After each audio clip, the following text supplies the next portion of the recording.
From his lightning-fast hands and devastating striking power to his unwavering determination and resilience, there's no denying that Jorge Masvidal is truly a force to be reckoned with in the world of mixed martial arts. There's a number of reasons why all the fighters are afraid to get in the ring with Jorge Masvidal, starting with how the Miami-born fighter entered the world of combat sports. Jorge's one of the most formidable players out there. In fact, he's even nicknamed Game Bred because of his fighting style and background. He's currently ranked the number 6th UFC welterweight fighter. That's one of the main reasons why he's such a deadly fighter. He has a professional record of 35 wins and 15 losses and is currently in possession of the UFC BMF Championship. In fact, he even holds the record for the fastest knockout in UFC history, which is insane. It's brought to you by Modelo.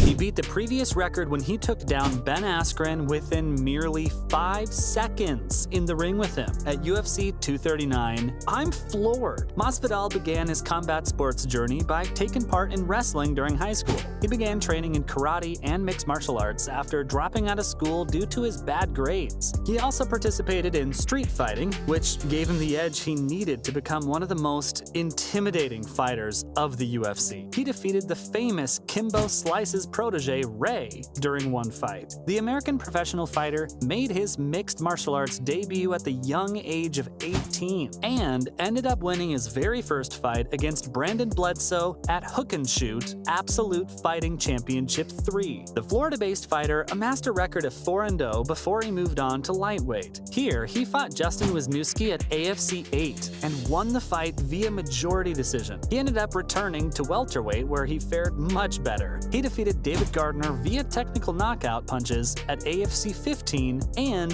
Nuri Shakur at AFC 17 via unanimous decision. His punches were so powerful that he was one of the most feared and respected fighters in the game. He went on to become the AFC welterweight champion. His skills at welterweight made him all the more daunting to other MMA fighters. He joined Bellator and competed in the Bellator Season 1 lightweight tournament. The fan-favorite brawler fought Nick Aguilar in the tournament quarterfinals at Bellator 1 and won the fight via TKO in the first round itself. Masvidal had a couple other fights with Bellator, after which the promotion released him. His performances showcased his impressive skills as a well-rounded MMA fighter and helped him establish himself as a rising star in the sport. He garnered a record of 3-0 before signing with Strikeforce yet again in 2011. At Strikeforce, he faced Billy Evangelista and KJ Noons, both of whom he ended up beating. His brilliant stats and fighting moves are just part of the reason why fighters are afraid of Jorge Masvidal. It was in 2013 when Game Bred finally joined the UFC. He made his debut in the UFC at UFC on Fox 7, Henderson vs. Melendez. He fought against Tim Means and won the fight via unanimous decision.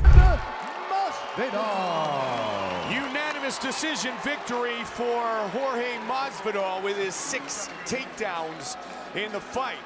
He also ended up beating his next opponent, Michael Chiesa, by submission in the second round. His excellent grappling and striking skills were on display during this fight, and the way he forced Chiesa to tap out was simply magnificent. Michael was a highly regarded prospect in the welterweight division at that time, so beating him settled his rank as one of the fiercest fighters in the UFC. He won 7 of his next 12 fights and defeated top-level UFC fighters like Donald Cerrone and Jake Ellenberger. Winning these fights made Jorge Masvidal into a household name and cemented his status as one of the best UFC fighters of all time. After his last loss to Stephen Thompson at UFC 217, the welterweight champion took a 1-year-long hiatus and returned in 2019 to fight Darren Till. At UFC Fight Night, Till vs. Masvidal in London, this was a turning point in his MMA career. He knocked Till out in the second round, and with that brilliant KO, his fan base pretty much exploded. He had never been more popular than he was after taking down Darren Till. It was after this bout that he knocked out Ben Askren in under 5 seconds with a running knee at UFC 239. He then fought Nate Diaz at UFC 244 for the BMF Championship. Jorge pretty much dominated Diaz throughout the fight and ended up winning after it was stopped in the third round due to the amount of cuts on Nate's face. A possible 5. for this BMF title.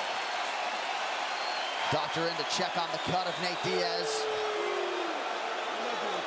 In that fight, Masvidal outworked Nate and KO'd him in both the first and the second round. He landed more powerful strikes in the third round, which led to him ultimately winning and becoming the inaugural BMF champion. After that, Masvidal fought Kamaru Usman for the UFC welterweight championship. Unfortunately, things went south for our favorite mixed martial artist. He lost the fight via unanimous decision. His performance was extraordinary though, and so the UFC gave him another shot at UFC 261 to fight for the welterweight championship crown. Jorge fought valiantly in the first round. He was able to take Kamaru's takedowns with ease and landed some pretty notable strikes. One judge even gave that round to Jorge, though the other two gave it to Usman. Ultimately, he lost to Kamaru as the behemoth of a fighter knocked him out in the second round and successfully defended his title. The most daunting thing about Jorge Masvidal is that he's a pretty well-trained fighter. His fighting style is incredible, to say the least. The UFC veteran has stopped 16 of his foes via knockouts, which is a pretty amazing number if you think about it, especially from a fighter who's famous for coasting.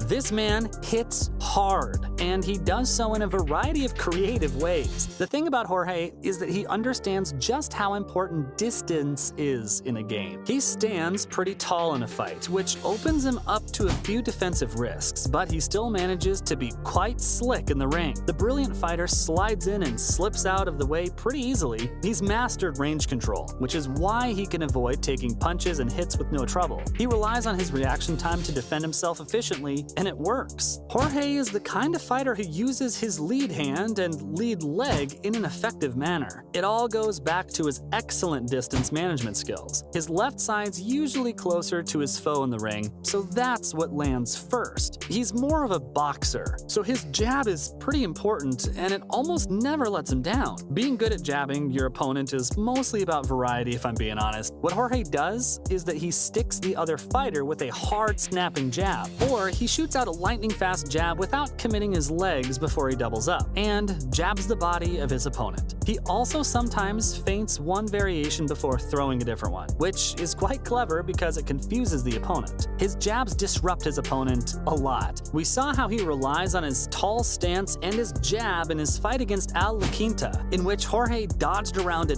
dozen overhand rights while Al La Quinta tried to land a cross counter. It was ultimately the Miami-born fighter's range control and feints that prevented Al La Quinta from hitting him. Masvidal's jabs also helped him gain the upper hand in his fight with Donald Cerrone. Well, those are all the reasons why fighters are afraid of Jorge Masvidal.